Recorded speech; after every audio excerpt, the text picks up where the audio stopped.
Welcome to the FinCom meeting of January 16th, 2025. This is our first meeting of 2025, so I'd like to wish everyone a very happy new year. It's good to be back, and I hope everybody had a nice holiday. As chair of the committee, I recognize that we have a quorum, and I call this meeting to order. The first item on our agenda is to accept the minutes of November 7th and November 18th. I hope everybody had a chance to review the meeting minutes that were posted on the Google Drive.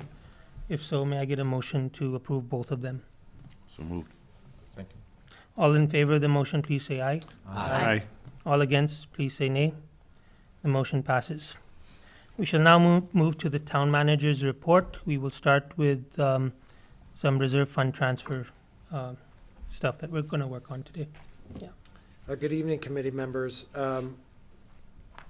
We do have several reserve fund transfers that we're requesting this evening for the FY25 budget.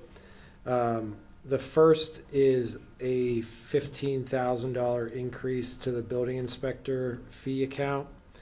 And this is the result of a bid process that we went through for assistant inspector for plumbing and gas services. So we do this through a contract.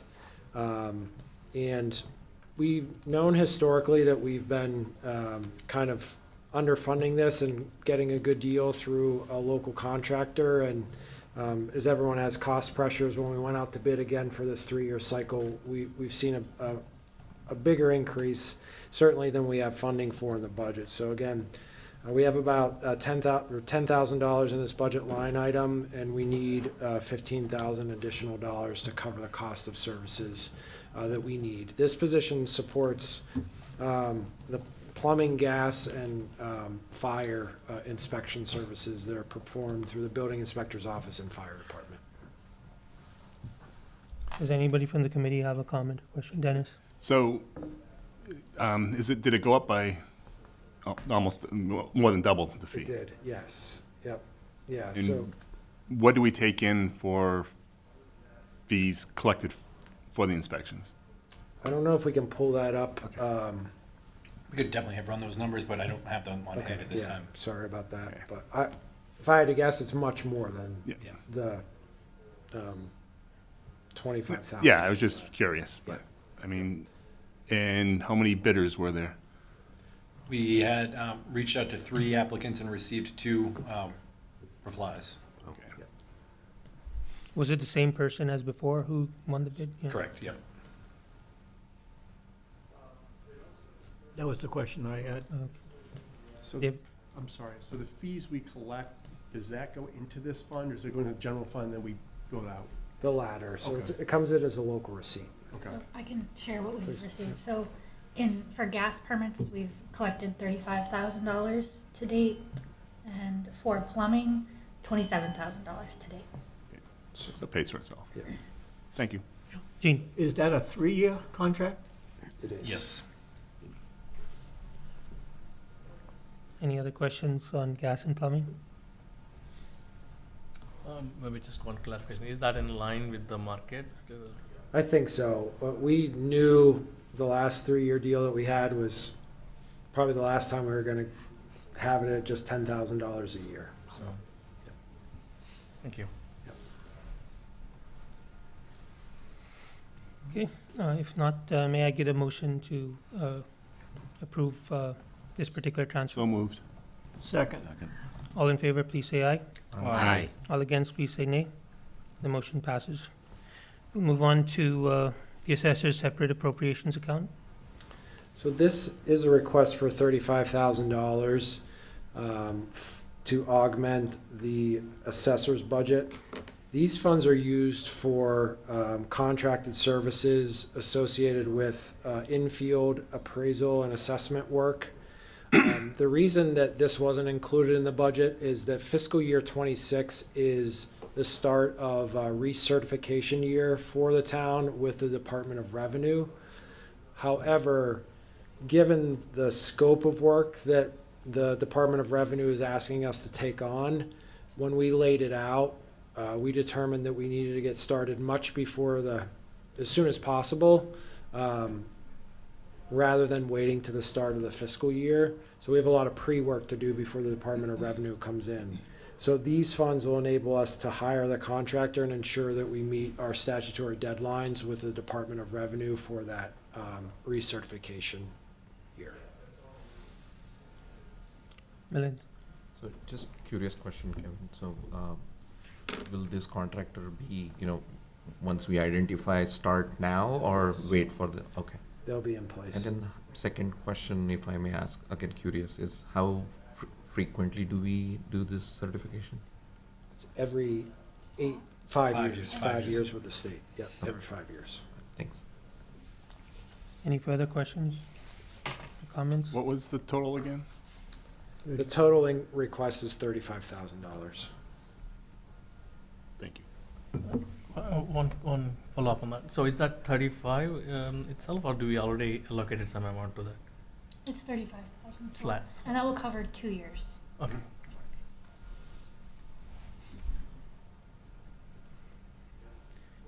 If there are no further questions, may I get, yes, David, please. So that covers 2 years, but once we get recertified, it's good for 5 years? Is this, so it seems like it's a burst, and then we don't do it for a few years in a burst? Correct. Okay, so once this is done, we don't see it for, That's correct. perfect, thank you. And this will be appropriated to a 9 account, I believe, so that the expenditures that remain from this year will roll over to next year's as well. There are no further questions. May I get a motion to approve? So moved. Second. All in favor, please say aye. Aye. All against, please say nay. The motion passes. We shall now move to the reserve fund transfer for the town clerk overtime. Mr. Chairman, if I could, I would like to talk about Minuet 3 through Minuet 7 on the agenda, the town clerk overtime, professional services, salary and wages temporary account, as well as town council and the operating support in total, and I'll detail them out individually as well. Yeah, that So makes sense. these 5 items are associated with the special election that has been called for through the referendum process regarding Article 9 from the November 18th special town meeting. As you all know, that election will occur on February 4th. So in total, these 5 items total $52,352. And they represent the cost associated with running that special election. And I'll go through them. $600 in the town clerk's office estimated overtime. $16,389 for election workers and police detail time the day of the election. $9,063 for the development, printing of the ballot, as well as the coding of the election machines, the voting machines, and the rental fee for the private facility that we use for one of the polling places at SAC Park. $11,300 for town council legal advice in preparing for this election, and $15,000 for the printing and distribution of the required voter guide explaining the outcome of a yes vote and a no vote, and summarizing, which will be mailed to all registered voters in the community. So again, $52,352 associated with this election. Town council's total hours are estimated. The overtime is estimated, and the election hours are estimated, but they are based upon the November election. So we think they're good numbers. These numbers don't fluctuate no matter how many voters turn out, because they're the workers that are there and the time that's dedicated to it. So those are estimates, but we of course didn't prepare to have an election. And since it hits so many different line items, we feel it's necessary to request these funds to make sure that these accounts don't go into deficit in the middle of the year. Ryan? Curious how many ballots are printed for this? I don't know the specific number. We have almost 27,000 registered voters. We won't like, we won't print 27,000, Yeah. but I would say that we can't run out on election day. Okay. So we'll print well over 50%. Thank you. Do we rent the counting machines, or does that? No, come- but they need coded and certified in advance of every election and submitted to the Secretary of State. Okay. So that's what those fees are. We own them, but the company that manages them for us has to come in and do that. Mr. Dennis? What was the thought process about having the not just pushing it off into the May election?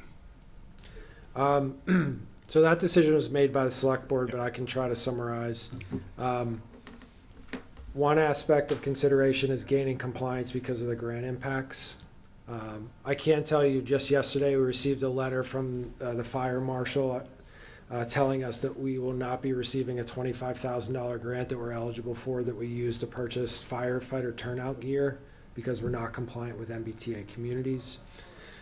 We intend to apply like we do every year for community one-stop grants, including Mass Works grants. That application period starts in April. So we want to know our compliance in advance of that. And we also just want to expeditiously review the action of town meeting and bring closure to this matter. We now know that we have until July 14th for compliance through the emergency regulations that the governor issued yesterday. But we weren't afforded that knowledge back in December when the select board called for it. So, Follow-up? yeah, sure. Since compliance has been extended, is there any way to go back for that firefighter equipment? Our hope. We are yeah. technically in compliance now. Well, we're not in compliant, well, we haven't gotten to the deadline. There's at least one interim step that we have to take, which is submitting an action plan to the state to gain interim compliance. Our hope is that everything's really clear on February 5th as to where we stand. But if nothing else, we'll be submitting that action plan, which should put us in interim compliance Okay. and able to receive that grant. Gene? I have one quick follow-up. You've just spent $103,000. What does this do to our budget now as far as reserve fund transfers go? So if all of these reserve fund transfers are approved tonight, the reserve fund balance will be $166,648. You think that's gonna be enough to carry us? I mean, this is a little heavier than we get into at the midpoint of most years, but I think that we should be fine because we made some transfers in the fire budget and other budgets just back at the November town meeting, so I think those are much more stable. We didn't even have to do a reserve fund transfer for the fire department, which has traditionally been one of the biggest ones that we had to do. If something else comes up that's unforeseen, we do have the opportunity to work with the finance committee and make interdepartmental transfers within the last 30 days of the fiscal year. That's something that we've never even really talked about or considered, but it is allowable under the general laws. So if we really ran into something that we didn't expect, we could have that opportunity. We can also still move some things around at the annual town meeting if we have to. Thank you. Rajesh? Couple questions, just for clarification. So the council's costs associated, is that exclusively related to the special election? Or it 100%. includes also others? It is related to the analysis of the referendum process and the preparation for the special election through that. So generally, our elections go from like full day, 8 a.m. to 6 p.m. or something. Mhm. But so for this special election, we are only doing it for 2 p.m. to 8 p.m. Right? Correct. So these estimates are based on that. Though the hours that we'll have to staff it, but the number that we've used at the most recent elections as far as staff members. So you mentioned this is an estimate. So are we expecting it to rise or? If it's higher than this, we feel we'll be able to cover it. This is our best estimate, and I don't think we'd need additional funding from the reserve fund. Thank you. Any further questions? If not, may I get a motion to approve these 5 items related to reserve fund transfers for the special election? So moved. Second. All in favor, please say aye. Aye. All against, please say nay. The motion passes. We shall now move on to item 3B, which is a review of the fiscal year 26 revenue manual.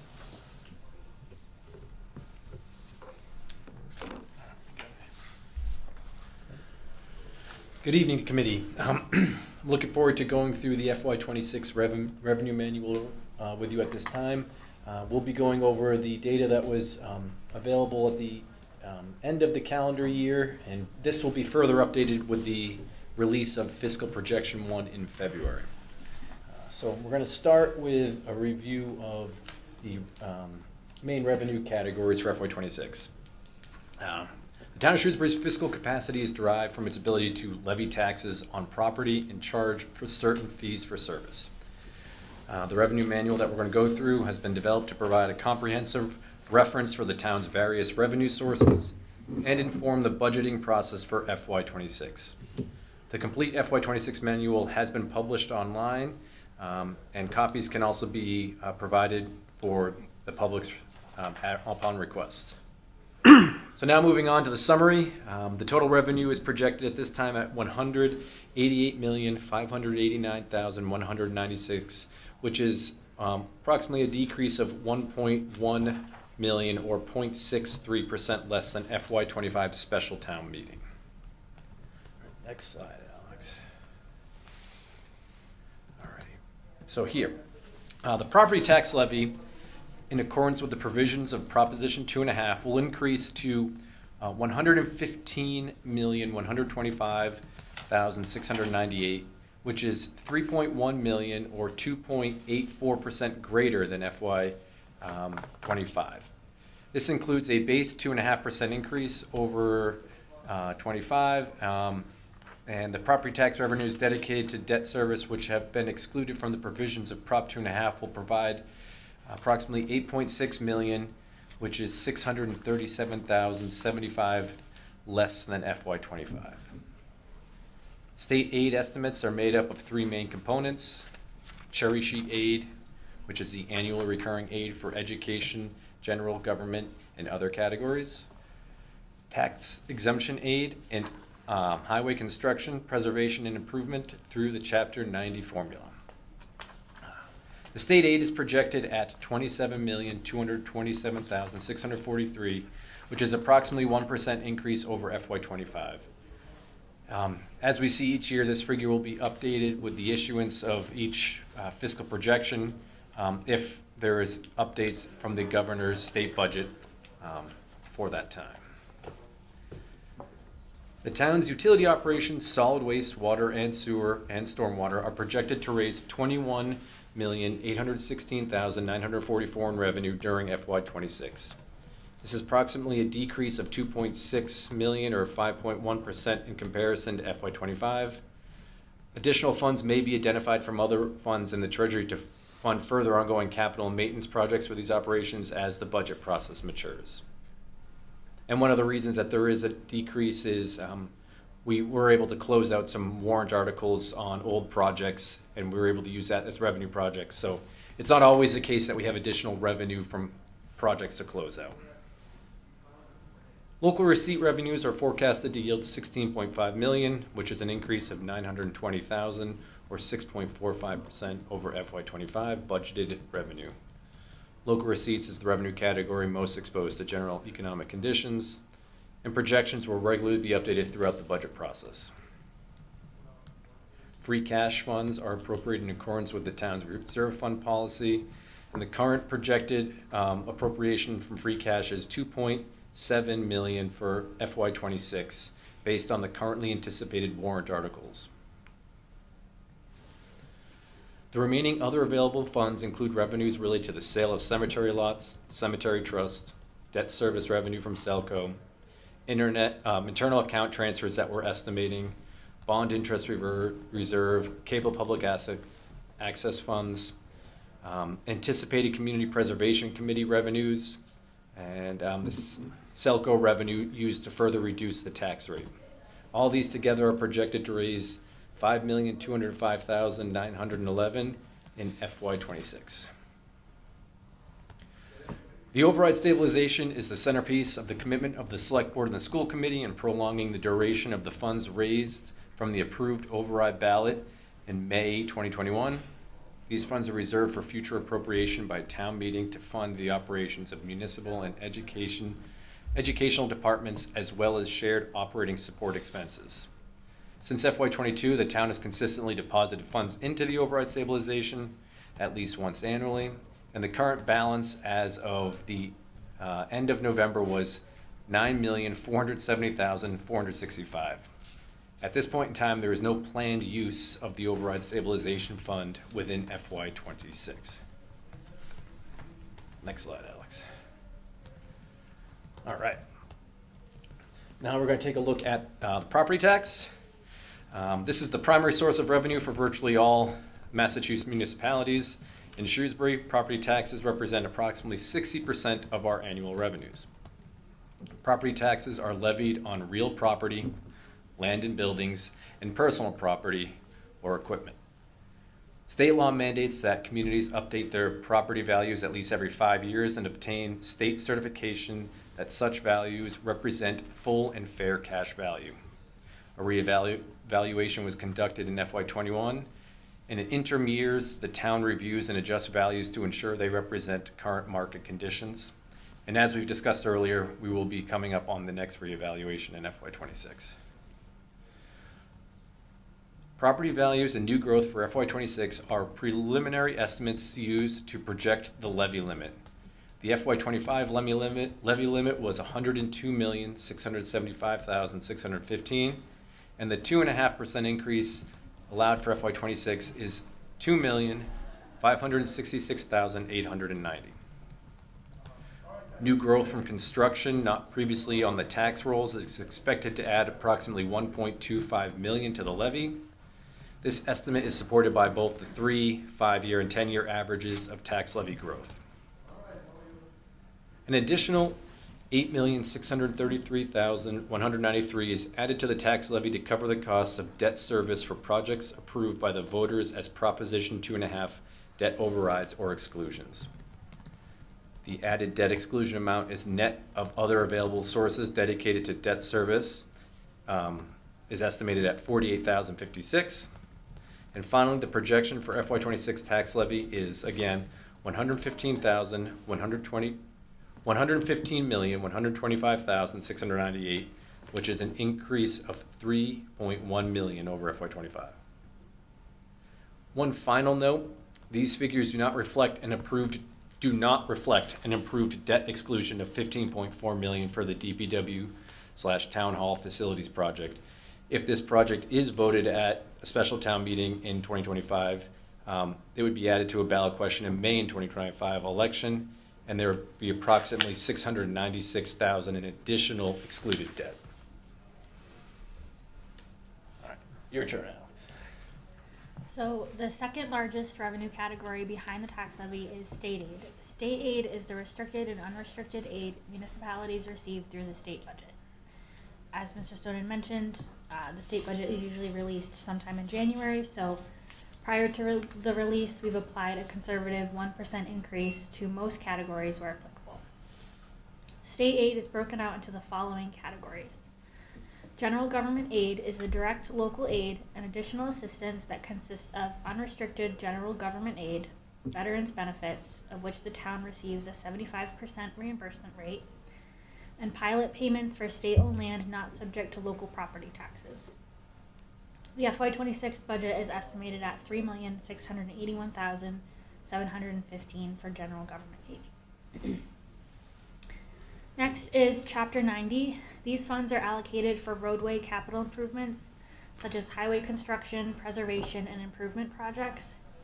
Total program dollars are divided among communities based on lane miles, population, and employment.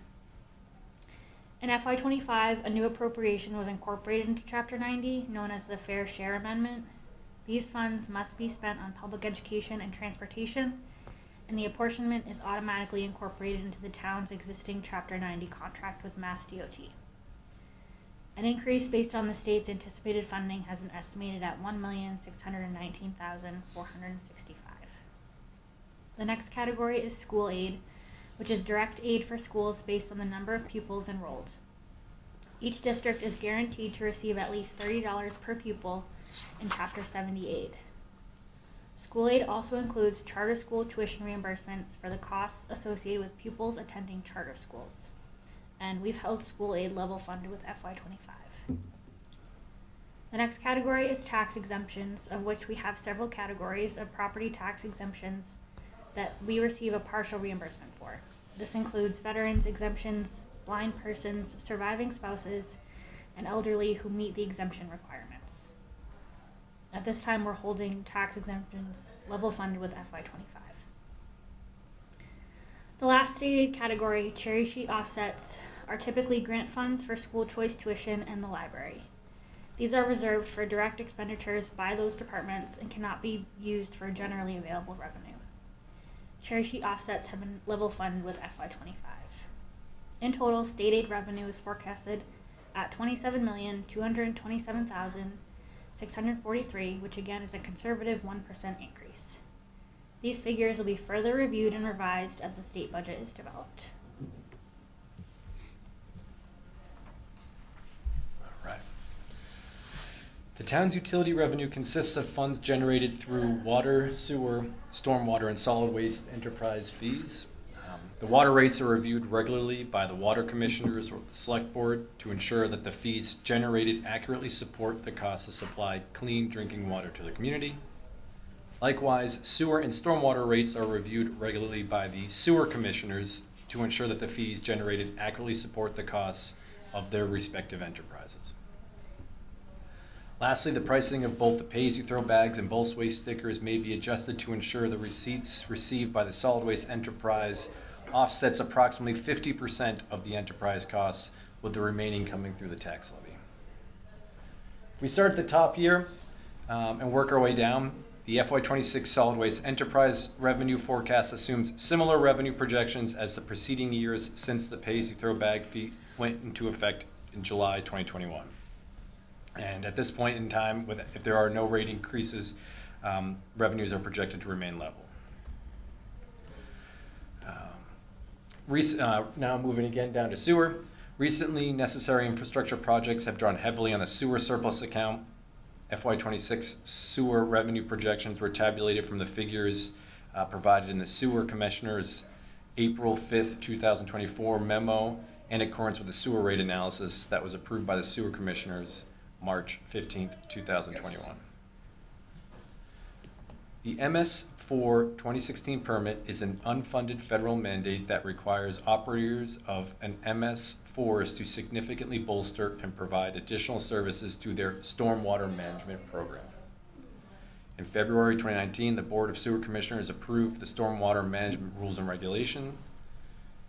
And these rules and regulations for the stormwater utility rates for properties within the town of Shrewsbury and the stormwater management permit on any land disturbing actively equal or more than 5,000 square feet. The town has estimated an average cost to comply with the MS4 permit to be $1.75 million per year for the first 5 years. As an element of the MS4 2016 permit provisions, the town must develop and implement a lake phosphorus control plan, or LPCP. The LPCP implementation includes structural and non-structural best management practices, executed through programs, projects, and policies. This LPCP must be fully implemented by June 30th, 2033. The total cost associated with this is estimated to range between 20 to 34 million. Now we'll move down to water. The water revenue projections were tabulated from the figures in the approved water rate analysis of April 25th, 2023. The study was conducted at the outset of setting the FY24 water rate schedule and includes the following projected water revenues: Water Conservation Fund, water article closeouts, water system improvement / retained earnings, and then water rate revenue. One other final note, these figures do not reflect the utility self-supporting portions of the DPW / town hall facilities project at this time. If the project is voted, as we mentioned earlier, at the special town meeting in 2025 and added to the ballot in May of 25, and it passes across water, sewer, stormwater, and solid waste, approximately 1.4 million will be due in debt and interest for that project. David? I'm sorry, can I ask a question Yeah. now, or do you want me to wait till the end? So, as I look at this, we have the actual for 22, but budgeted in 23, 24, 25. Yeah. Can we get the actuals for that next time? Of course. Because when we see budgeted, it's kind of the same across the board, but what did we actually Yep. get? We can definitely do that, yeah. Okay, thank you. Can I ask Yeah. a question? How did we make out on the new rubbish bags? Are we gonna change? We did change effective July 1st as far as manufacturing goes. They're And not out on the market yet. they are. Oh, are they? Yeah. We have received a marked decrease in complaints since that time. Oh. So we are producing thicker bags. One other follow-up on the stormwater revenue. With all the construction and stuff going on, that seems to be a very small increase in the fees. With all the construction that's going on, In increase. town, yeah. Let me just. Oh, I see. So, if you look at the previous year as well, in FY '25 budgeted amount, you can see that there was 2.6 used from the retained earnings. That supplemented a lot of the construction you're probably seeing at this point in time. And that was the intent of the stormwater rates when they were initially designed, was to raise additional revenue in the beginning to help take care of these larger projects as we move forward. Does that sort of help? Yeah. Yeah. And I guess one follow-up on it. How do we stand right now as far as compliance goes? I can get a more detailed answer for you on that for the next meeting, or drop that in. No, I know, Yeah. we had like a 5-year plan laid Yes. out, and we were into the retention ponds, we were Mhm. into the engineering aspects of it, and there were timetables, I think, Yep. on there. I just wondered how that stood. And that was part of the LPCPA or that I was mentioning earlier. So the next step is we've identified these bodies of water that have certain phosphorus levels, and now we need to develop a plan in which we can remove or mitigate some of the phosphorus, and also develop plans to prevent leaves, for example, in entering the detention basins and ponds as well going forward. So the first 5 years were the assessment, and then it's developing a plan that we will implement going forward. We are on pace to meet those requirements. Thank you.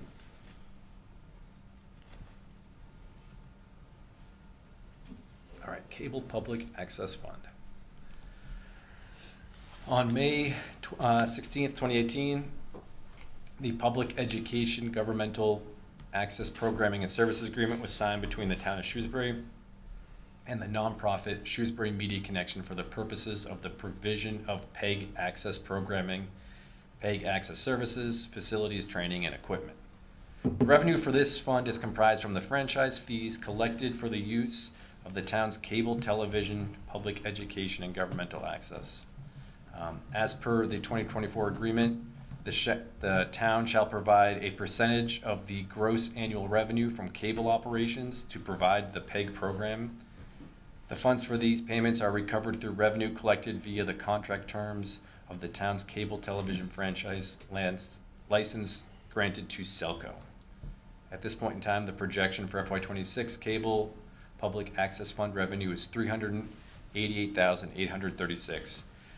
And it is our understanding that there will be the final audit for the calendar year available in February, so we'll actually have the true final number at that point in time from Selco. Question. Yes. And So does that include fees from streaming as well? From streaming service in the in the fiber? They are, yep. They are honoring that even though they don't have to. Okay. Are they doing anything about the streaming service? Because a lot of people are having issues with it.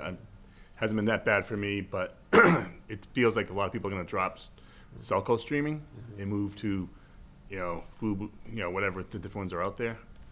Yeah, Cellco continues to work on two fronts on the streaming. The company that both provides the app and then the television services itself to make improvements. It's interesting just to learn and observe, although frustrating for customers, how interconnected the internet is, especially because the streaming service that we use is not located on the East Coast. And whenever there's been major internet outages, whether it was due from Hurricane Helene or a major line that was hit somewhere in Ohio, it significantly reduced the capacity of internet service that we're providing through the fiber system and our streaming services specifically. So that's kind of separate and apart, but they don't feel that they have the best product right now, and they are working to make improvements to it. When are they also looking at finding another product? Yes, yep. Thank you. Follow up to that. Right. For that reason, should we anticipate a continued decline in the revenue that might be generated from this? That's a good question. Before we get to fiscal projection 1, we can double check this number with Cellco. It was developed with them, based upon subscribers, et cetera. But we can double check it before we finalize the first budget.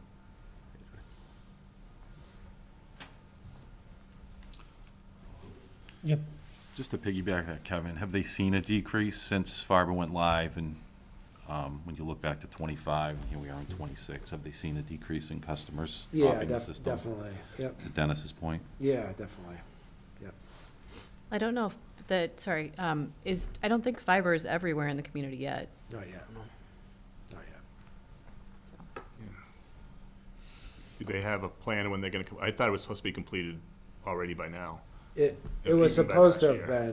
been, but it's within the next 18 months or so. They'll be through the rest of the community. They did run into supply chain issues within the last 2 years prior, but Okay.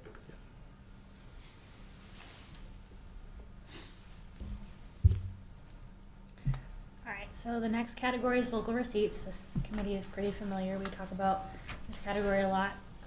These are locally generated revenues other than real and personal property. And this revenue category is usually the most elastic and dependent on economic conditions. We use historical trend analysis and an emphasis on focusing on prior year actuals to determine these projections. So over the past 5 years, the average difference between local receipts budgeted and actual has been calculated at 23.33% with an average value of $2,784,403. On average, over the past 5 years, we have increased budgeted local receipts approximately 3.06% annually. So taking a conservative approach has put the town in a really favorable position to continue to generate free cash and surplus revenue. However, in FY26, we feel confident in proposing a 5.91% increase over FY25 budgeted revenues. This increase reflects those historical trends and the generally strong economic conditions without compromising the conservative approach that we've taken to forecasting. So looking at these categories individually from the top down, motor vehicle excise is a locally imposed tax assessed to owners of motor vehicles registered to an address within town. The excise rate is set by state statute at $35 per 1,000 of vehicle value, and motor vehicle excise has shown a healthy increase over the past couple of years, rebounding well from market conditions during the pandemic. For FY26, we're proposing a budget of $7,560,000, which is an increase of 3.85% over FY25. The other excise tax category is comprised of hotel, meals, and cannabis excise tax. Starting with hotel, Shrewsbury historically has seen a positive growth rate in hotel excise. However, given the current migrant housing situation facing the state, we are not anticipating the town will receive significant hotel excise revenue in FY '26. The majority of revenue from this category is anticipated to come from the approximately 30 registered short-term rentals in town, since the properties known as the Days Inn and the Worcester City Motel are no longer operating as public lodging facilities. The FY '26 budgeted revenue amount for hotel excise is $100,000.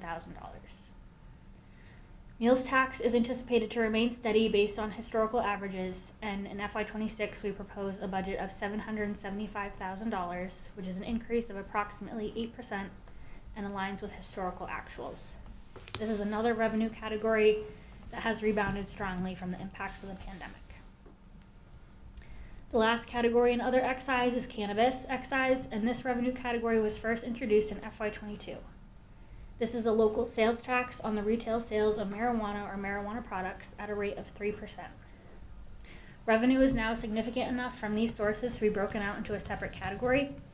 However, given the limited trend analysis data we have, the FY '26 budgeted revenue amount has been held level with FY '25 at $215,000. The next category is landfill revenue. This is the annual fee collected for materials deposited into the landfill by Wheelabrator and also for metals recovery activities. In May 2024, the Monofill began receiving additional residue quantities from the Saugus waste to energy plant, and it's expected that 50% of Saugus's ash will be delivered to the Shrewsbury landfill in FY '25, and that will increase to 100% in FY '28. It's anticipated that this will provide excess revenue to the town, and so the FY '26 budget, we're estimating $1.9 million, or an increase of 8.5%. The next revenue category is departmental fees, and this revenue category consists of fees collected by various town departments, including the town clerk's office, the town manager's office, the police department, the fire department, the cemetery division, and the FY '26 budget proposes a very minor increase over FY '25. The next category is license and permits, and these consist primarily of fees charged for activities that are regulated through the Town of Shrewsbury bylaws. This includes the sale of alcoholic beverage and restaurant licenses, building, gas, electrical, and plumbing permits, which building permits make up most of this revenue category, and we're estimating a budget of $1.5 million, which is an increase of about 11% over FY '25. The next revenue category, interest, income, and penalties, is made up of investment income and penalties associated with delinquent tax payments. Historically, this category has varied very widely due to the dramatic fluctuations in interest rates and the amount of funds that we have on hand for investment. We monitor this category very closely and work with the town's financial investment firm, Bartholomew & Co., to monitor the town's investments. This category has performed well historically over the past couple years, as you know. However, we've applied a conservative increase over FY '25, and this is primarily due to the anticipation that the majority of the town's balance of ARPA funds, which we had $11.5 million of, will be fully expended in FY '26. The FY '26 budget estimate is $2,850,000, which is an increase of 1.7%. The next category, which you'll see is a zero, is rental income. This revenue category is very minimal and is not factored into revenue forecasts. However, as you can see through actuals, we do receive a pretty minimal amount in this category. Could I ask a question? Going back, my memory, 22 and 23, what were those rentals? So that is the Edgemere Mobile Home Park. We're eligible to receive $12 per unit that is rented, not vacant. But we still have the Edgemere Park? Yes. It Yeah. doesn't- But we don't generate any rental? We are, I believe in FY '24, it shouldn't be zero, but some of that revenue hit the books in '25. So we are currently receiving that revenue. We receive it monthly. One additional follow-up, how about the school rentals? Why doesn't that come to the town when they're doing rentals on the weekends?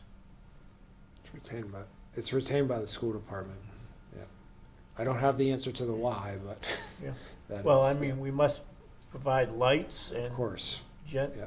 They do janitor make services and, There is, Don't they make an electricity change? They do make an electric, yeah, about $50,000 a year for running those facilities for additional hours, yeah. They cover the utilities. so the rentals does cover, Yeah, so they just do it in a one-time journal entry transfer through accounting rather than providing us with the revenue. so we still have the colleges using it on the weekends, We have a variety of outside users. including Some the of the- gym? Yeah, and- correct. Yeah. Yeah. So Alex, I had a couple of questions on Yep. some of these categories. One was the landfill.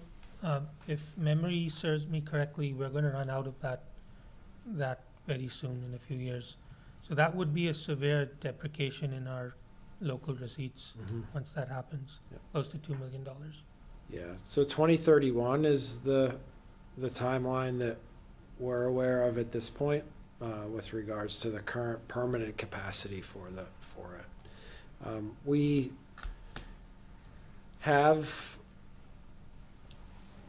loosely connected the amount of money that comes in from the landfill revenue to the other post-employment benefits contribution that we're making. Now, obviously, that is something that we want to continue to make, but it's not a mandatory, expenditure that we have to make.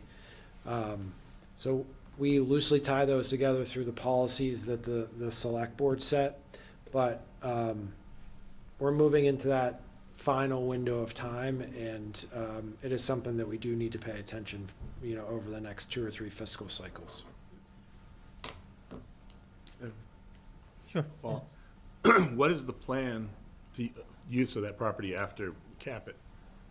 Could it be used for a park? Could it be used for a revenue-generating set of fields or something? I don't know the answer to that, but we can certainly, so our agreement is that it will be maintained by Win Waste Energy in perpetuity since they deposited the materials there.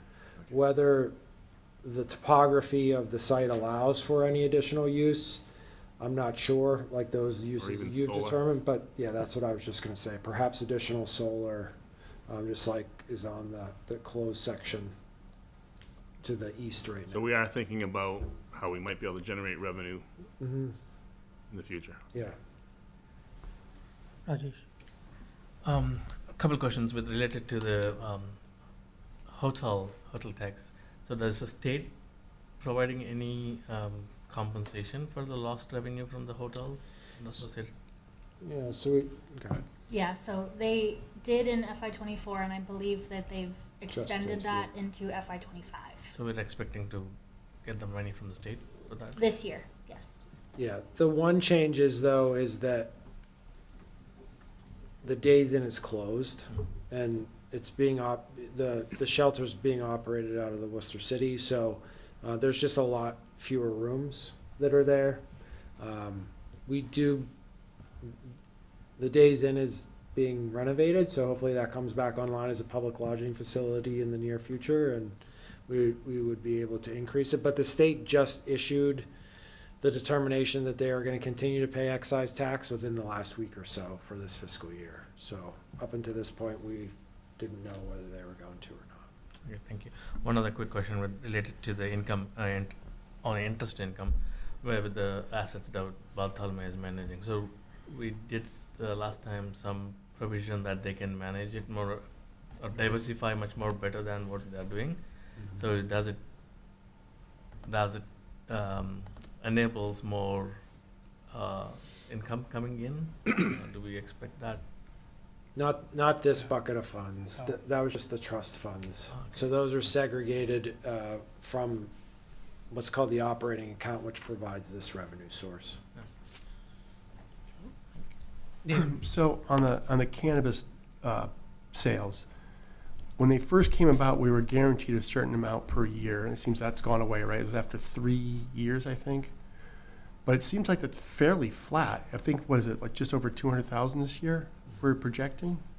If it's 700,000, 100,000 is about 200,000 for the cannabis sales? So there's two different components to the cannabis. Right. There's the host community fee and there's the excise, both were 3%. So we will continue to receive the 3% from the cannabis excise, but we're no longer receiving the host community.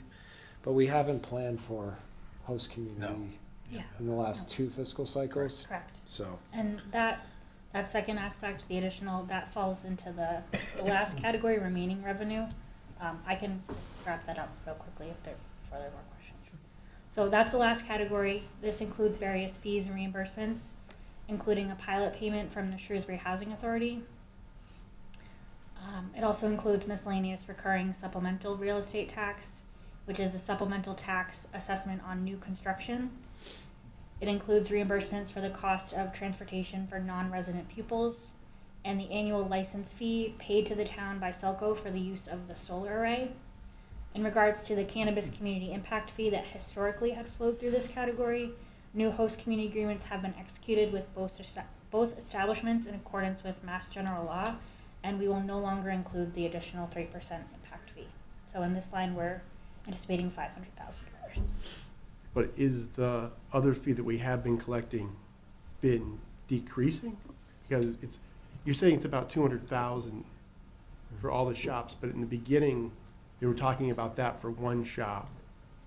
That was the projections, but we have multiple shops and we're still taking in the same amount of money. Yes. Does that make sense? So in fiscal year '24, we collected $197,000 in the other excise cannabis line.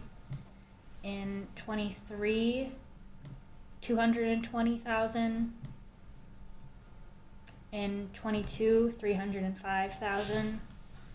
And in '21, 180,000, which that may have It's been the the first year. first year. Yeah. So between 22 and 26, there hasn't been an increase in profit in the marijuana industry. No, it's the saturation of, it's the saturation of the facilities. No, There's more of them, yep. The idea back then was it was gonna increasingly give us more Sure. money, it just hasn't. Yeah, Is that fair? correct, yep. Right. Thank you. A couple of questions that I had. Second, Jim. Yeah, no worries. The licenses and permits, we had seen a bump during the pandemic time, and it seems to have held, and it seems that the projection is going up a little bit from the previous year. So is that, is it safe to say that it wasn't really COVID-related, but it's a pattern that the town is observing that's continuing? It may have been initiated by COVID, but we're still seeing it. Right now, yeah, definitely. Our confidence remains due to, proposed developments that, haven't started the permitting process with the building inspector. A major project like the UPS, which did just pull permits, is, over $300,000 in permits just for that one project. So we seem to be landing one major commercial and residential project within each fiscal year, and that seems to be continuing on the horizon, at least from what we can see. So it does seem to be a new normal. Second question I had, and I'm sorry, I'm segueing back to state aid. I was hearing on NPR just yesterday that you do a surplus in the fair share tax, the millionaire tax. They're going to revisit Chapter 90 funding for every town, so there is potential for us to get more monies in that particular bracket. Is that correct? Correct, yes. And do we have to advocate it at a political level, or is it just a formula that, No, it's just a formula. I see? Yep.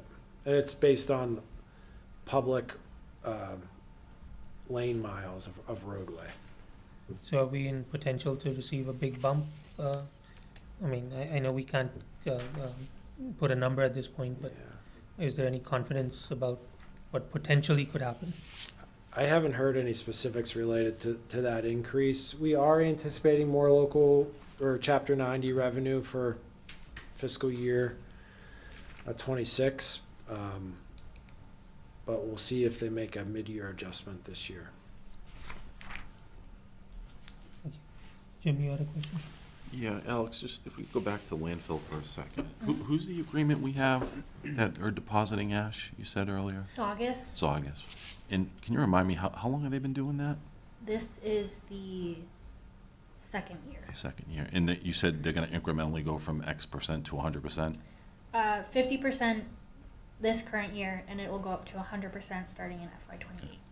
I'm just curious, I don't know if it's a fair question, with that 2031 window, and we're taking on someone else's ash, not only are we gonna decrease that delta when that closes, lose that revenue when we can't deposit our stuff, but then have to pay to go elsewhere. I'm just curious if you could comment on the strategy on why we would, So I can see the short-term revenue, but maybe the long-term issues that may create for us. So we have a landfill use and operations agreement with Wind Waste Energy, and they determine what comes into the facility. So they're owning and operating it. The ash that we receive is derived from waste to energy plants that they also own. And so that waste to energy plant in Saugus is no longer able to be deposited in a monofil in Saugus, so they're bringing it here. So we don't really, it is not you could say that the life of the landfill would extend beyond 2031. We can get the percentages of how much of the annualized amount of ash that comes in there is Saugus versus Millbury and some of the others. But it's not, this isn't just Shrewsbury ash, it's anything that gets burned at several incinerators, one in, I believe, in New York, Connecticut, and then Millbury. New Hampshire, not New York, New Hampshire. So we don't really control it, I guess is No, that's helpful. the Thank short you. answer. Yep. Just a quick follow-up.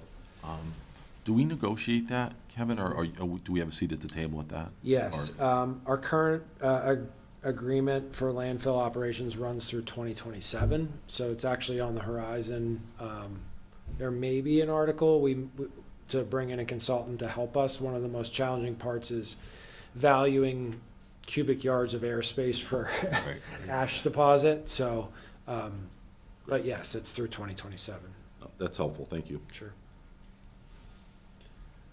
Gene? One quick follow-up on that. When we get into that negotiation, are we gonna have to do that conservation review again and everything? As far as environmental permitting? Yeah. So they do all that, and I mean, we get constant reports between them and DEP for the operation and permitting and where they're depositing the landfill. So I'm not exactly sure. I can ask if there's anything cyclical in that, but I don't know that our operations agreement ties into their DEP permits or not, but we can look into that. If, at one time, a couple of years ago, we were infringing on one of the brooks. Right. Down in the back there, and it was carrying it Mm-hmm. all the way to Grafton. Mm-hmm. Yeah, we know since that time that they've made a lot of changes and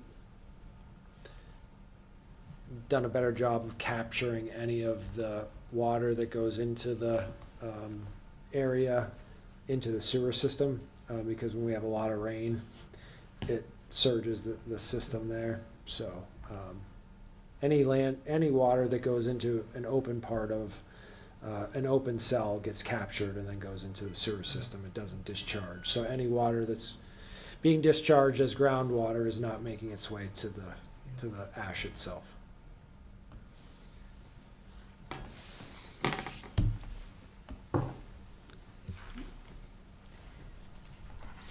So this next slide is just a good visual on, as I mentioned, how well our actuals have performed over the last few years, and you can see the gap between budget and actual has definitely grown.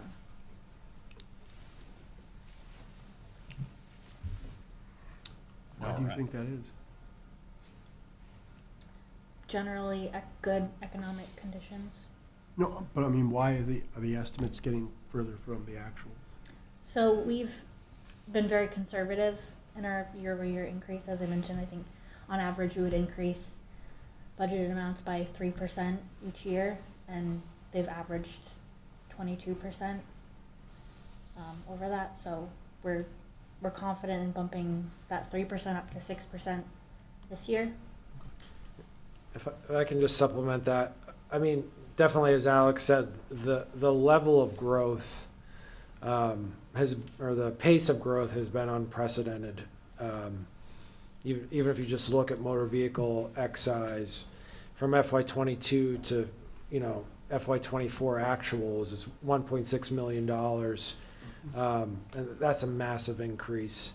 And so inflation and cost of goods where there's taxation on it has definitely brought in more revenue. The other interesting part of this, I think, is because we have the expenditure side limitations due to the override model, we don't get pressured to hit the highest number on local receipts because we're limiting the amount of expenditures. So it is actually provided us an opportunity to set the local receipts at the amount that we need at those spending caps, and then have the benefit of it at free cash for capital investments and other stabilization investments.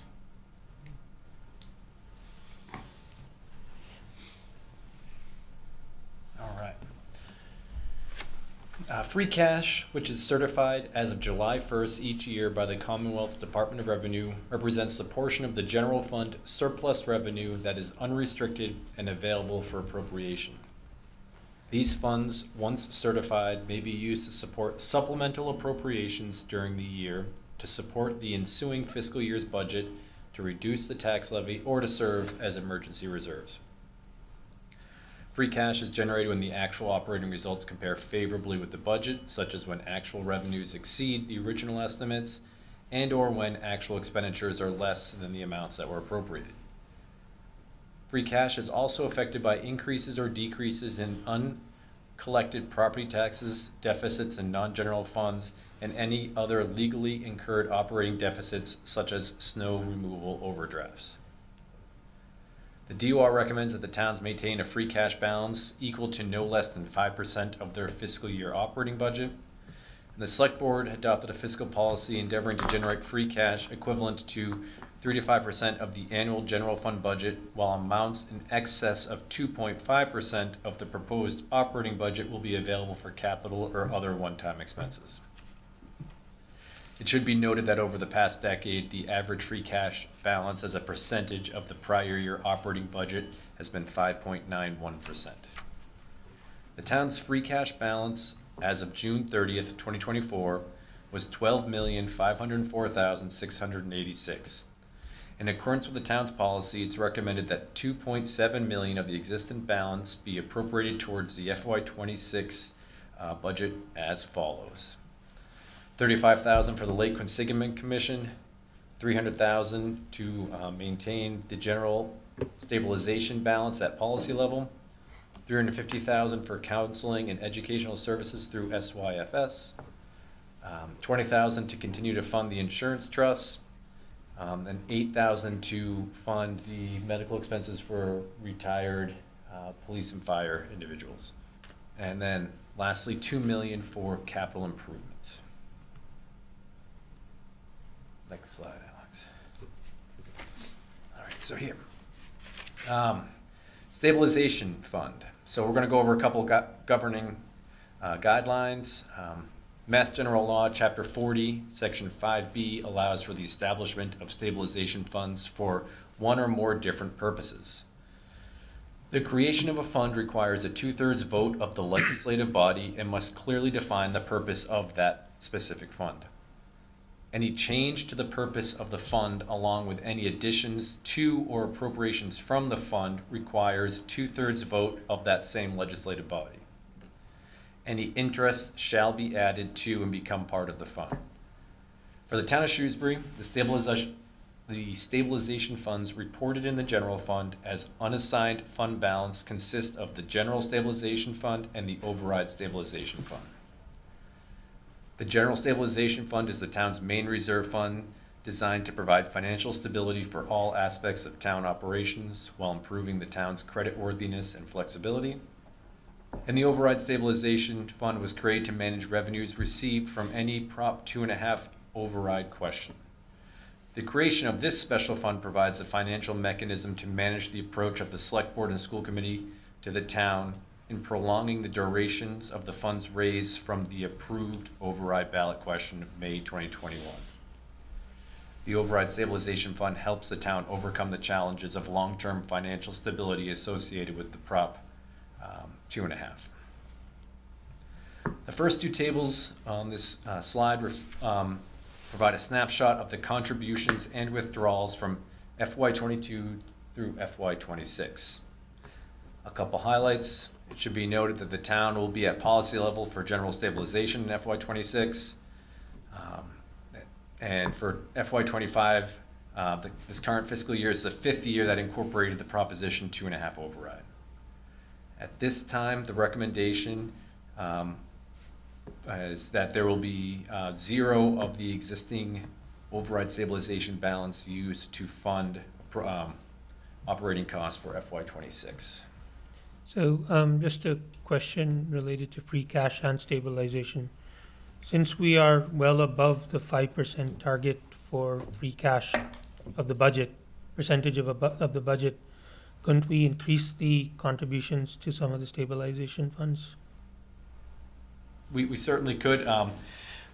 As indicated, we are at policy level for the general stabilization, so we will still contribute to make sure that as our budget grows, the policy level will obviously grow. And we do have the opportunity to transfer funds into the override stabilization if that was, the policy that was requested, yes. Could I?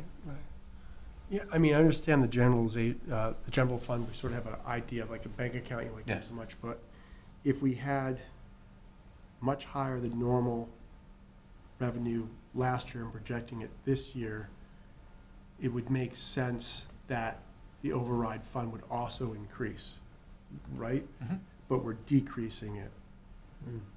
So I just, like, sort of logically, if you have extra money coming in, Yep. that would be a fund that you could increase instead of decrease. I think we currently are, FY26 marks a contribution to the override stabilization. Well, it's 767,000, right? But before that was 1.6 million? Correct, there's And then 1.4 million, 3.2 Okay. million, 3.2 a million. decrease in contributions, not, okay, yes, you were saying. Right, so the contributions are decreasing while our revenue is increasing. Mhm. And there might be a financial reason for that. We have extra, expenses, but if there's not, it would seem, I understand we'd lock it up if we put it in there. We talked about having that free cash in case there's an emergency, but if our general stabilization fund has hit the mark, it would seem logical to throw money into that. But I'm asking. No, and you may recall from special town meeting that we did also increase the contribution to the override stabilization. So as the year progresses and we get a better understanding of the revenues, we have that opportunity. Do you want to add to that? I think FY25 was technically 2 deposits. Yeah. 2 contributions. Right, and I get that. I'm just saying, it does seem to me, I understand we don't want to lock the money down because it's harder to use, but if it looked like from 2000 to 2004, we have 50% more income coming in, but we're decreasing it to this fund. I'm just saying as a logic, but I don't understand if there's a reason for that, if you don't want to put money in for that for some reason. So, no, I don't think it's that we don't want to put money into it. So when you say when you say doubled revenue from 2004. I'm sorry, 50% more, so from 12 to 18, 12 to From 18. local receipts. from local receipts. Yeah, local receipts is only about 15 to 18% of our total revenues. So it's only a small part of our revenue. So as we get further away from the last override, and as expenditures are greater than, on average, than our main source of revenue, which is taxation, right, the property tax, we are going to have less and less money available to put into the override stabilization. So we've been very fortunate that local receipts have, increased beyond any recent trend line, but they alone are not really enough for us to continue at much higher levels. I wouldn't, so going back to what was just said though, so if we have excess new growth over what we're budgeting right now at this part for fiscal year 26, if we get to next fall and we raise more than we're budgeting right now, that would all go into override stabilization, and that is a big driver behind how much we put in the FY25 budget, because new growth was so much higher than we estimated at the beginning of the budget process. Okay. Can I ask a quick question? Could you remind me how many years originally we thought that the override stabilization was going to last us? Four original years, with FY25 being the fourth year. Okay, so now our current projection is how long? 2029. Okay. So 4 additional years of balanced budgets. I mean, just to me, that's pretty impressive, right? That from the financial management from that you guys have done, the growth and the things like that, it's very impressive that we've been able to stretch out the override as long as we have, right? Whenever we need to do the override again, so. Yeah. Thank you.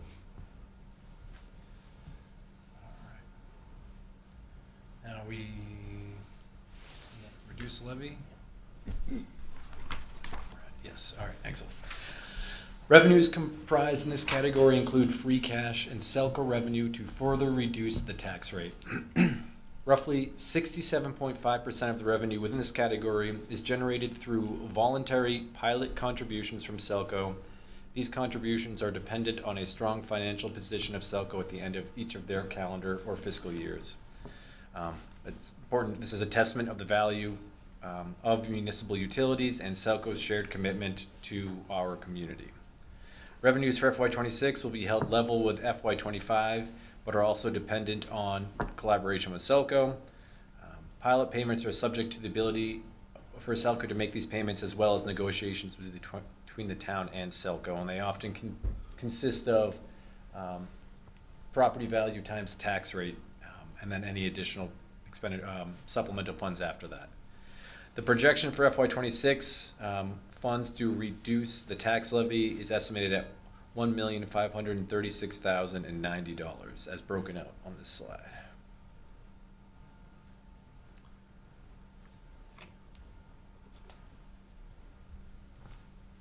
So, Dennis, so please. basically, we're taking $1.5 million that we could have spent somewhere else or put into an override fund or whatever, we're giving it back to the taxpayer. Correct. Reducing the levy. Yes. So, And historically, the town has always used a portion of free cash to do that, and then these other funds from Selco. so the alternative would be not to do that and put more money into these funds to help stabilization further down. These funds could be incorporated in other ways, correct, yes. But it could go into a stabilization fund if we weren't lowering the levy, Correct. which would extend the time before another override came in. I'm not saying to do that, I'm just saying there's, Yeah, we've made a conscious decision, or the town has made a conscious decision to to not go to full levy. And No, we are going to full levy, Yeah. but we're essentially using this $1.5 million, most of it coming from Selco, to fund things that we'd otherwise have to raise the levy even higher, yes. or the tax rate even higher to be able to do.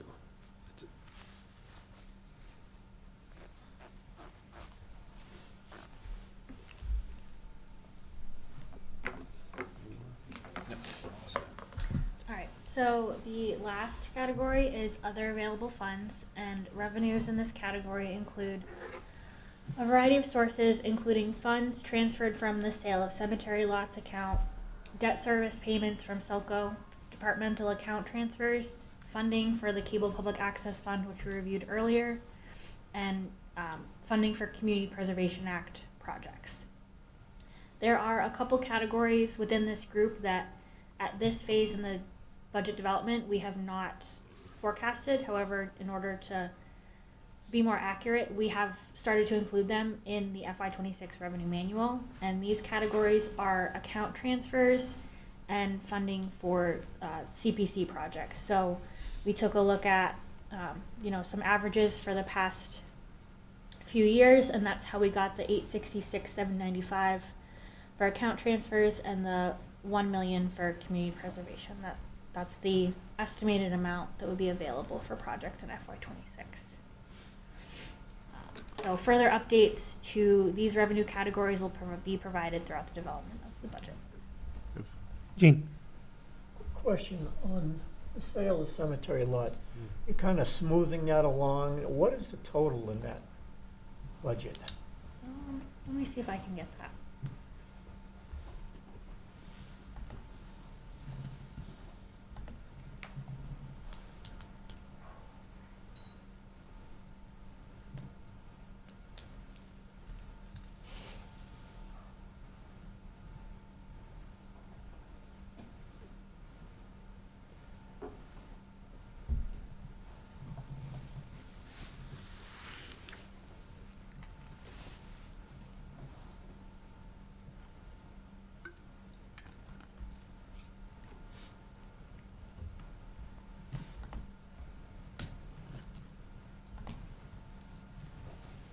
You don't have to do it now, you can go back.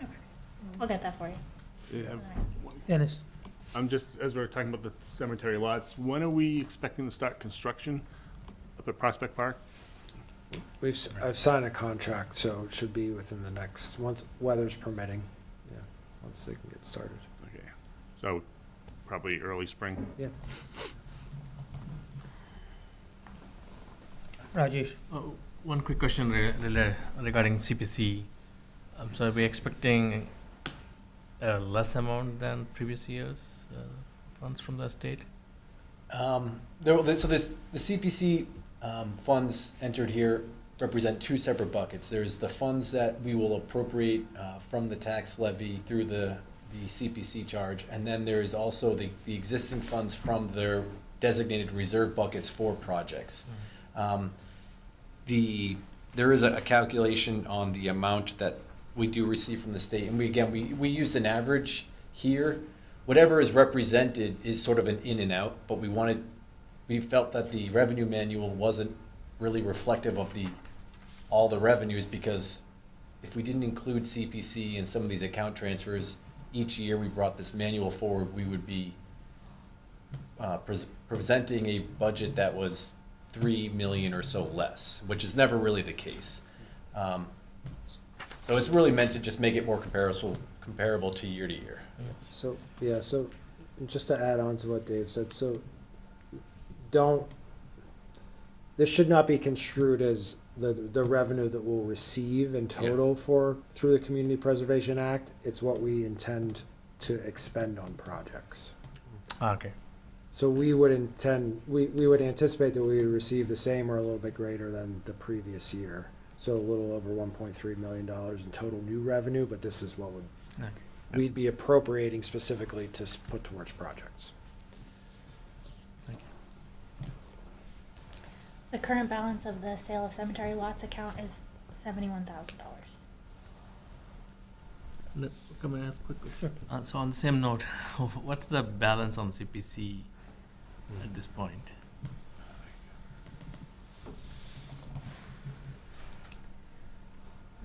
So let me see. We funded a few projects at the fall special town meeting. And it might be something on the master balance sheet. I think there's like a old. We can check it offline. Okay. Yeah. Milind? Won't have like the current interest on it, but. To follow up to Rajesh's question, right? I think in initial years we had done like a town-wide review using, of the parks using CPC fund, if I'm not mistaken. So do we know like how many projects that we have kind of now envisioning to begin doing that? Yeah, We do, and there was consideration for funding one major project at Arrowwood Park at the fall town meeting, but we couldn't come to consensus on the right approach for the project. But we do have a full plan that we can provide to the committee, so it is laid out. It's rather expensive, but yeah, that analysis has been done, and that's kind of the work plan or strategy that we're working through. Yeah, if you can provide Sure, that. absolutely. Thanks. I think we had approximately about $2 million at the, 2.3, yeah, thank you. and that's after funding the projects at the fall special town. Thank you. Just a follow-up. Please correct me if my memory's wrong, but I thought there was some actual improvements that were also going to be made to maybe some of the parks with the ARPA funds. Did that not end up happening, or it's just Yeah. delayed, or? No, I mean, they have happened. I don't know if you can pull up the ARPA, but, yeah, we've made investments in, the irrigation system at Lake Street Park,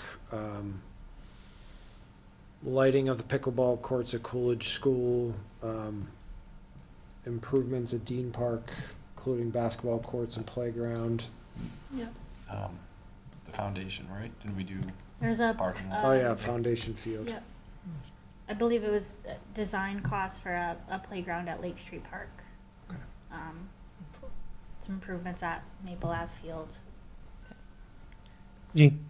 You just recently received a grant too for the Edgemere, Yes. but you already had some dollars before involved in the design of that aspect. Yeah. And there was one notation in there that said there were gonna be additional parking areas. So that's an ADA grant that we received for accessibility, $58,000. So that would be the installation of 80 accessible parking spaces. I can't believe where there's any parking spaces that you can cut into the ball field. There's some excess land adjacent to it. I don't know the specific location, but I had another request for the scope of work on that, so I'm happy to provide it to the committee as well.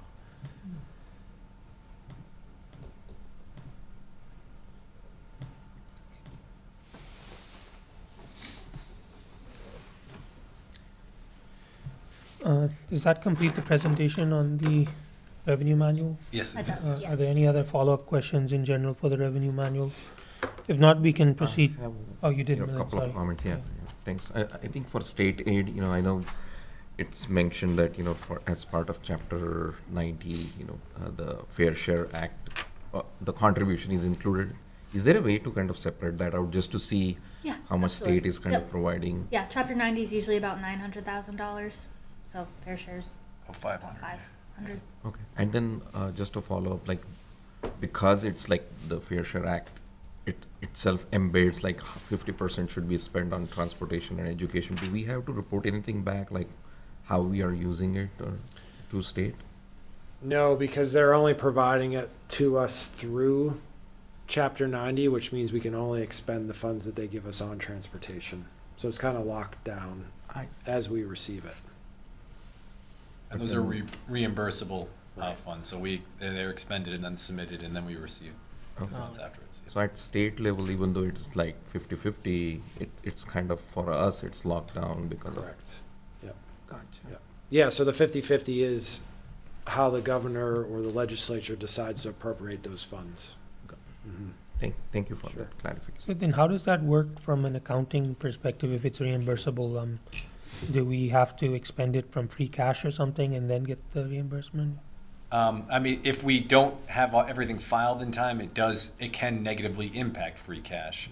There is filing timelines that the Highway Department and DPW needs to follow to ensure that we are submitting all the paperwork on a regular timeframe. Yeah, But it comes from the operating funds, and then it's reimbursed within the same fiscal year.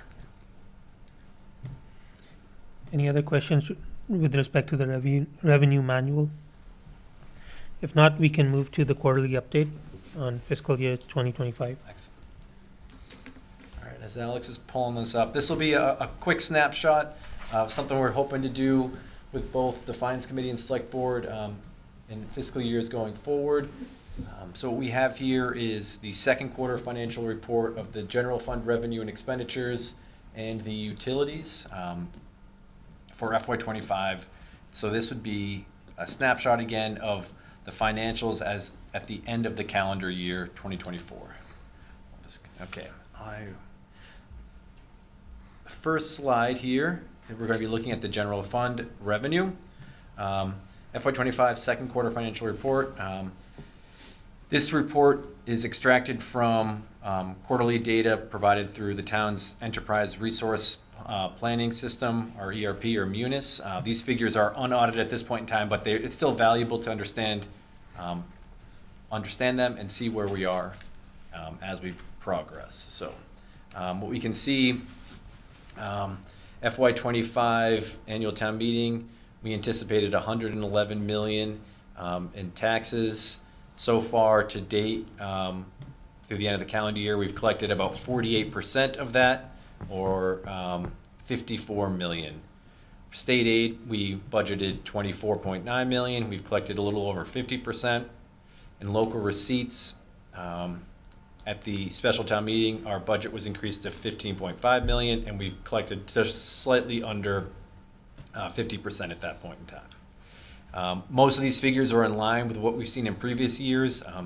Funding doesn't always come equally throughout the year. Local receipts, we see a massive increase with the commitment one. Thank you, commitment one.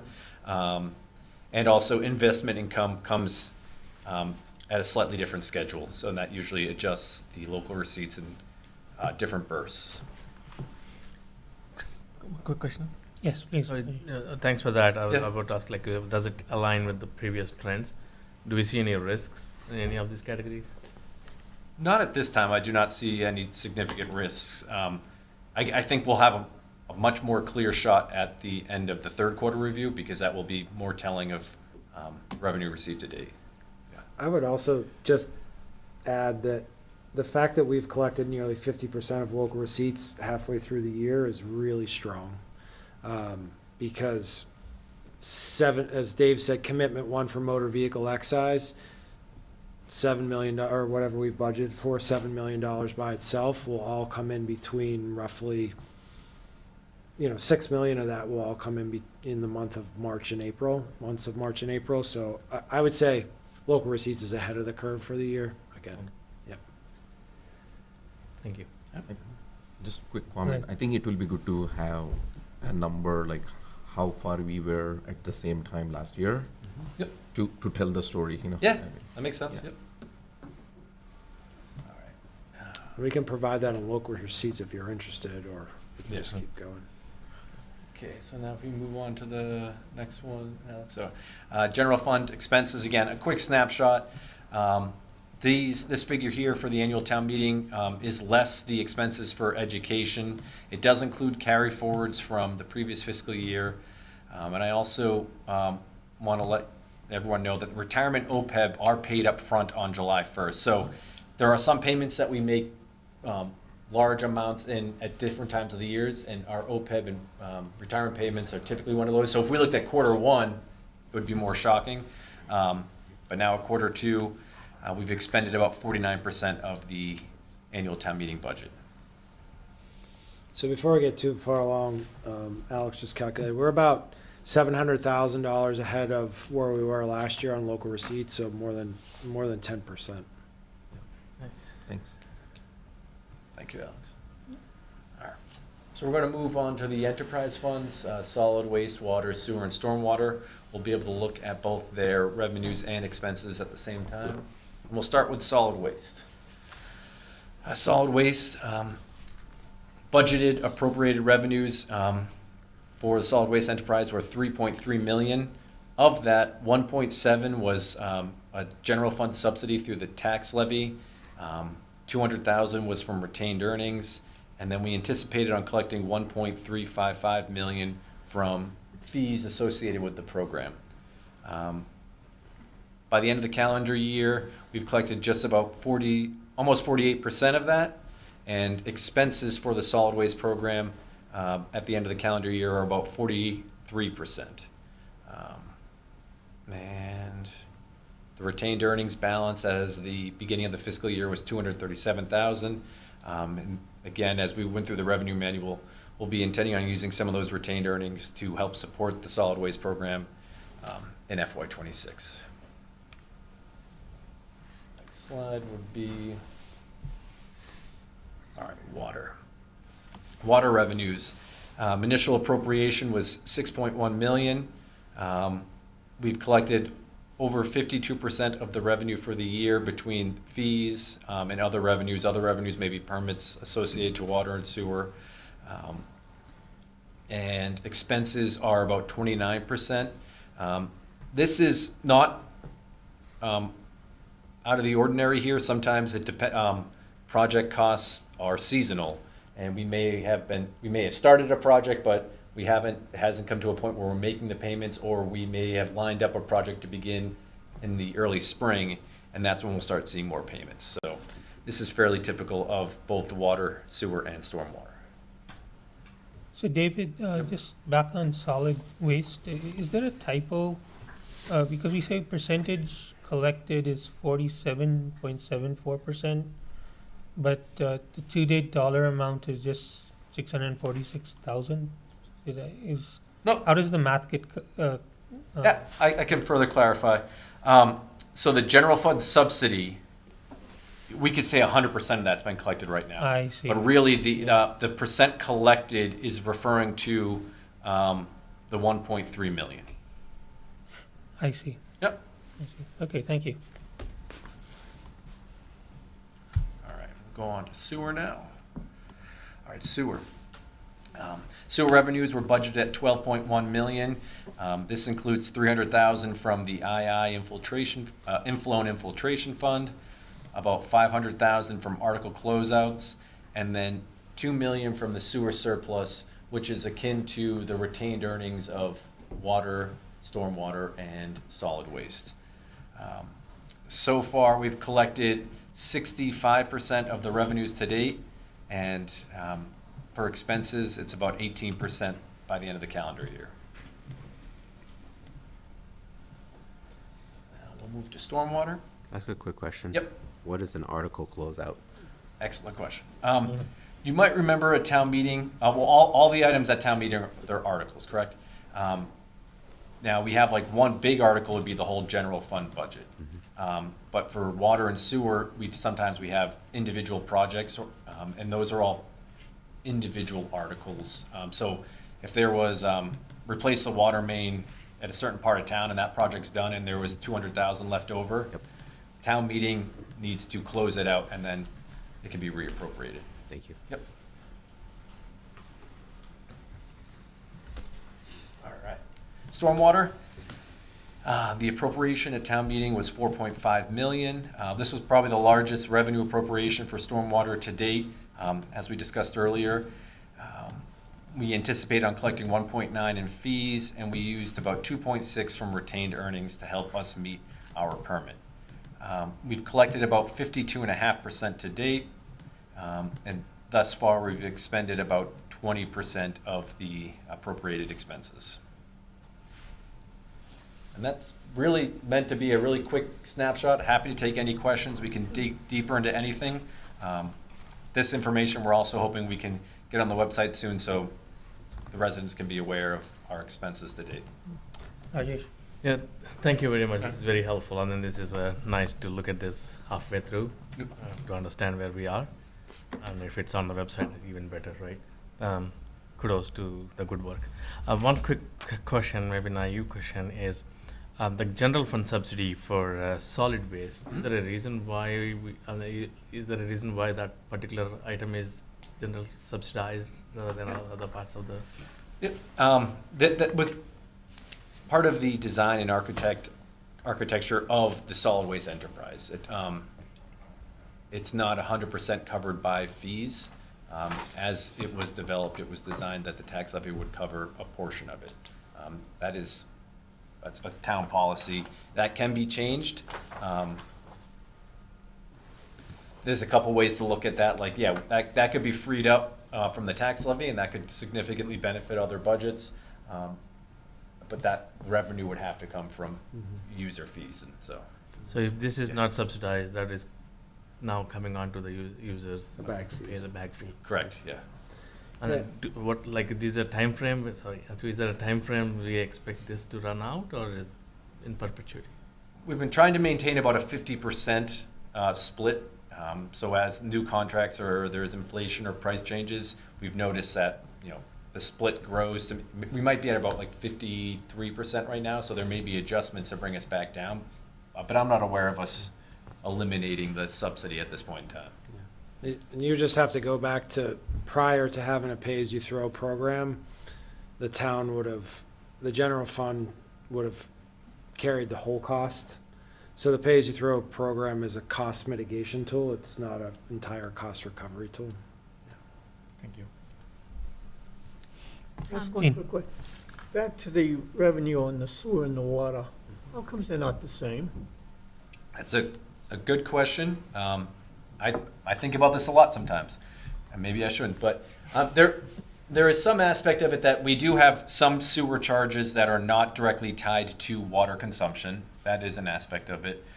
There are less sewer connections than there are water. Sewer rates are greater than water. I would like to see the percentages be more equal, and this could be to another, lead to another series of questions that the water department and sewer department are probably looking at right now to understand, is it unaccounted for water, is it something else? I'm not sure, but I guess the other question I think about right now, looking at those, is what's gonna happen with Westboro going through all these rebuilding of this facility and bringing it up to stuff as far as our rates and stuff are gonna go. Yeah. Likely just to go up. I mean, that is the major portion of the sewer expenditures, over $5 million, is the operation of the Westboro treatment plant and capital costs associated with that. We know that the plant itself right now is at about 80% capacity, so we are beginning to proceed with what can we do to expand or get greater efficiencies out of the existing plant to be able to handle additional capacity when needed. So looking to the future, that could be one big expense coming Right. forward, because the last time we were in the renovations, we were in the multi-million-dollar range Absolutely. Yep. on there. Yeah. Because Yeah, and I Westboro's- mean, it's only got more complicated and higher regulations or more regulations associated.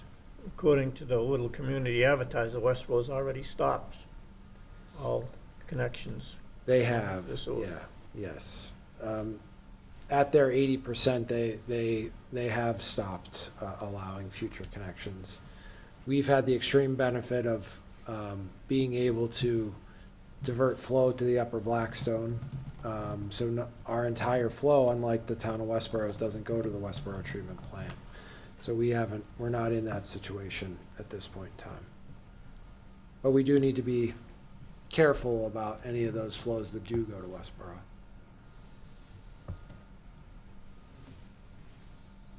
Diana? Can I just ask a question on the stormwater? The other enterprise funds are matched with revenue and expenditures. Could you just remind me why the stormwater isn't? in what way? Like, why the revenues are? Less than the Less than- expenditures? So you Yeah, have to add across. Are you saying like, so the 4.5 versus the 5.2? The appropriation, Yeah. the appropriation one. So we've spent more than we've collected. We plan to spend more Yeah. than we collect. yeah. That might just be, But is there a reason why we're planning to expend more than collection? Because it has a reserve fund. yeah, the retained earnings for that, that may have been a good catch on a typo, so I apologize if that's the case. Let me just. But aren't there other revenues that add up to the appropriation? That was my understanding when I looked at it. That's what I thought too. I guess just my interpretation based on the other tables is Right. that the appropriations line item should match, Yeah, so. the budgeted expense amount was an error, so thank you. I don't know how that occurred, so I will. Yeah. Yeah, I will follow up on that. I'll this is tied to a chart, so I wonder how that happened, so. Maybe a good addition to that would also be the balance in that account. Yep. Sure. The retained earnings, as of the beginning of the fiscal year, was 1.5 million for the stormwater account there, if that's helpful for Eugene. That's the total balance that's left in the account? Correct.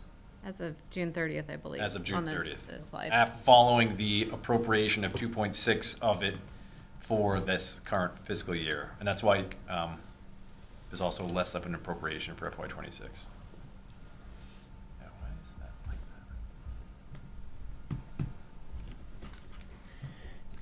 that? Are there any other questions related to the update?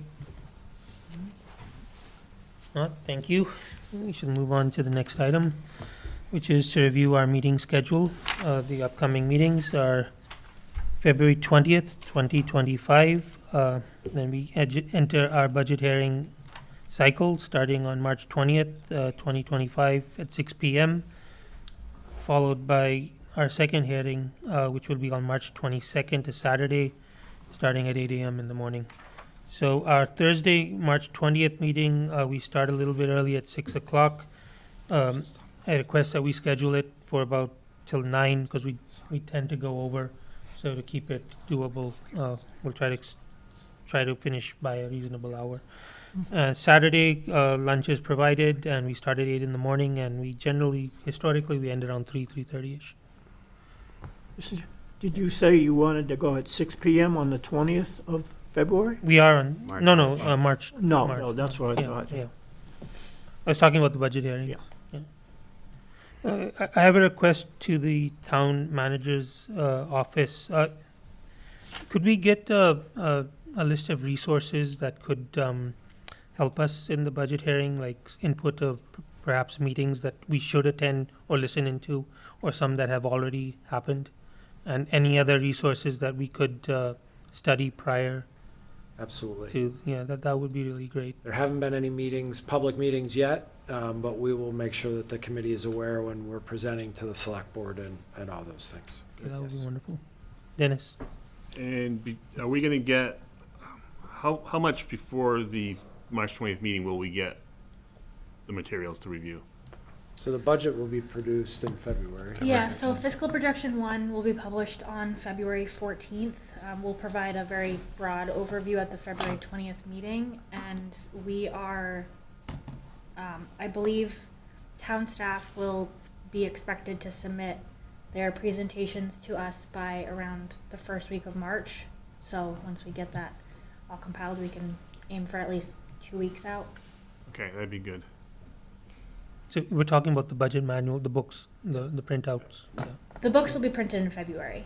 The presentations for the budget hearings will be Okay. in March. So by the February 20th, by the next meeting, we should have the books available. Yes. Okay, that's Yep. wonderful. Any other comments or questions related to the schedule?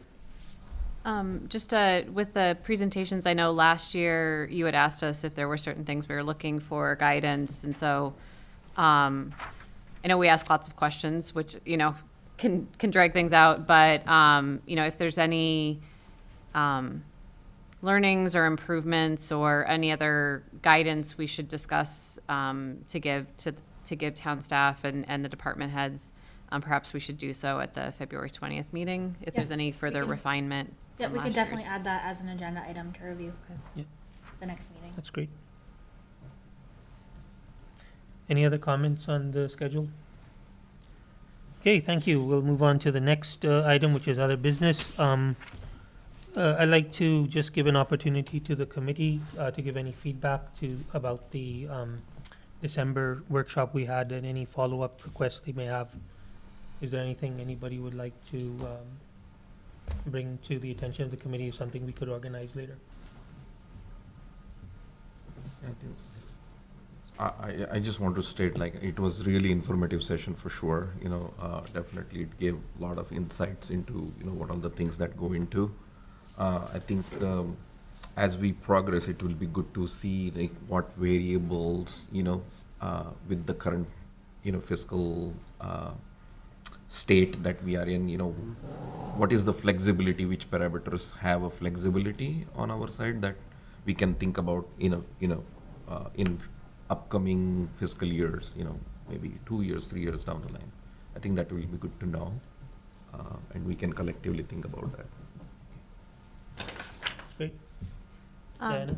I think, there was some presentations in that workshop around maybe some new targets that were going to be proposed. I guess I was just going to ask if there's a status on the discussions between the select board and the school committee, if you can provide any update there. So, whether or not the existing or new model is going to be the FY26 model has not been decided upon yet. Okay. So, we've developed the estimates for all three models, the minimum, the maximum, and the new. And they do have consequences, so to speak. The 2029 number that I gave you was the most favorable with the new model. And if we would go with the maximum model, which is not the proposal, then that number would change back to 2027. So we are advocating at a staff level to go with the new model. The year-over-year available funds is not that significantly different, but the compounding of that over the years is where the differences are made. So the sooner we make the change, the better it will be. Okay, so if I can rephrase that just so I understand, is there's no official, this is what it will be, a different agreement, but the guidance to the town staff has been to try to go towards the new model that you proposed, is that right? Our internal guidance to municipal staff has, yes. Okay. Yes. Thank you. David? So I really liked having that meeting. I think it was very productive to talk to the select board and to the town staff. I do think before we get into those March meetings, people presenting the budgets have to know which model we're using, obviously, the school and everybody. Mhm. That's obvious, but I want to just put it out there that has to be done. And we go from there. Then we all make our decision on which way we go. Mhm. Yeah, absolutely. Any other comments or questions? Any other business anybody would like to bring up at this point? Mr. Chairman, if I Yes. may. I just wanted to let the committee know that earlier today, we received word from the court on the Beal redevelopment project. And I'm pleased to report that the court found in favor of upholding the decision that the planning board made, and found that the plaintiffs did not have standing, that the town center district as drafted through our zoning bylaw was not ambiguous or vague, and that the way that the planning board applied their decision and wrote their decision was clear and appropriate. So those three key areas, upholding what we have in the bylaw from a clarity standpoint, how the bylaw is applied, and that the project itself doesn't unduly harm the neighborhood, was a good outcome for the planning board and the town, and moving forward with the redevelopment of the town center through that project. Yeah, that's wonderful news, Kevin. Thank you. Does anybody have anything they'd like to comment upon? Just, I guess, a question and then a comment. So, would it be possible to get just, for our own knowledge, the total cost in legal fees? And I guess, I'm assuming we can't recoup any of that, correct? The judge expressly wrote that into the decision, that there's no additional opportunities available for anything like that. Okay. And then they do have an opportunity to appeal, correct? So we could still have some additional legal fees. Yes. I think my only other comment related to this is, I know as we were going through this, if I remember correctly, and please correct me if my memory's wrong, we kind of kept flat our legal line item and then came back later asking this body for increases. I think if you can maybe look forward to the upcoming projects, understanding which ones may be challenged where we need to fund legally, and maybe put forward a potentially more appropriate legal budget to be put in front of town meeting. I think I would appreciate that. Yeah, and I agree with you when we can foresee that. Remember that the main difference on this project, why the costs were so high, is because we're the landowner. So many projects at the planning board or ZBA get appealed by abutters or anyone that has standing, but the town plays a very limited role because we have no direct interest. The developer has a greater interest in trying to preserve the decision of the planning board in most cases, or vice versa. So we incur the legal fees that we incur for this project were around $105,000, and that is an extreme anomaly because we normally don't engage in this type of defense of a decision of the planning board. We allow the developer or the other party to do so. That doesn't include loss of revenue, potential loss of revenue. We've not factored Not from the that. site, correct. Yeah. Do we, Yes, do we please. have an estimate on what this delay has caused in revenue? Is it? I'm sure we could calculate one. It would be interesting to know. Mhm. Yeah, and Rajesh, So past 30-day time frame, the cooling period or challenge ability to appeal period. So do we have a estimate when the developers start to work on that project? For the next 30 days, Mhm. from a legal After that, standpoint? yeah, like development standpoint, like does the timeline? Oh, fix in? yeah, so, I mean, I'd have to go back and look at the land disposition agreement that we have with the developer. The clock will start again. I guess it started for a few days and then there was an appeal, so it stopped. I think one bright spot perhaps is that now that the decision has been made and we're in January, that hopefully the developer would want to move expeditiously to begin construction this summer. But I know there's a number of milestones and targets as to the transfer of land. But I haven't gone back to the agreement and refreshed my memory on it yet. Thank you. Gene, One quick follow, what are we gonna do about the parking that's using that facility now? Yeah, a lot of that parking that you see there is from Maple and Main, from across No, the street. I know it. Yeah. But there's other people using it besides. Yep, yeah. It's something that the new property owner will have to manage and determine where those folks are coming from. Are they coming from the residences there in the multifamily building or where they are, and then work on a strategy for it. I think it's a combination, Yeah. but there's a lot of them on Yeah, certain agreed. days of the week. Agreed. You may have 25 cars there, Right. you know? Milind, I was just going to make a comment, just extension to what Dennis said, I think it would be good to know the money spent, time and energy and the lost revenue in this litigation. I don't know how we kind of put that forward on our website or anything. I think it will be good to publish that, in my personal opinion, so that people to know, regardless of outcome, people should know that. Just David, Yeah, my personal opinion is they follow the legal right, we follow the legal right, move on. Like, I think if we publish that, I don't see any benefit to doing that. Does that make sense? I don't see a benefit to I saying. don't see any we harm think- in doing it either, though. Well, you kind of say. It's money the town spent, and it cost us. So people should know that that they defended it, and that's what it cost. But people were following the right. Yeah, do it. it's their right to do it. And I just don't want to get into, well, you cost us this much, and the process is done. Move on, and we get the development done. But that money is something that cannot be spent on other things in the town. So I just think it's good to know. We defended the lawsuit. This is what it costs. And if there are other lawsuits, there will be costs to it. It's not a freebie. I just And I think disagree with all that. Diana Okay, has you and I a disagree. Correct, that's all. That's Dan has a comment. No, it's fine. Yeah. Are you done? No, I was just gonna say, I think there are pros and cons, and so I think, you've heard our opinions and make what you feel is the appropriate decision, so.